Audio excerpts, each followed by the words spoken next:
We're going to do a quick tutorial to show you how to program a spare or replacement ignition key for a Chevy Silverado or other GM vehicles. This one's around a 2009. And you can see this key, the one on the left is the one that's being replaced. It's pretty worn down.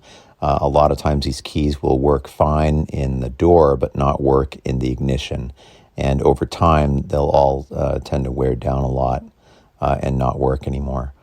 So you could just go to your dealership and ask them for the key code based on your VIN and get a very accurate new key made for your car. Usually it's pretty cheap, only about 30 bucks. You're going to want to check the dash and just confirm that it has a service theft deterrent system message. So what we're going to do is set a timer for 10 minutes.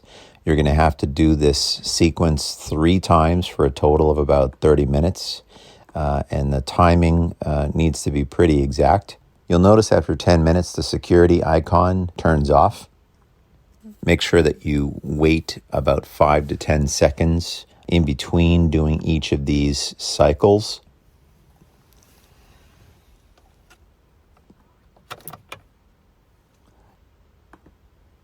That's your cue to turn the car off again and wait 5 to 10 seconds and start it over again. And turn the car on again for 10 more minutes. And we're going to fast forward to the last one here.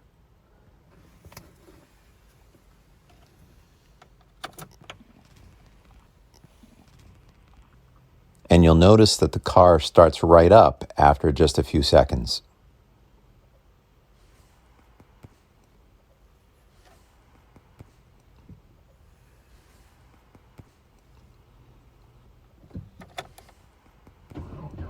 It's that simple. Thanks for watching. Please be sure to subscribe and like.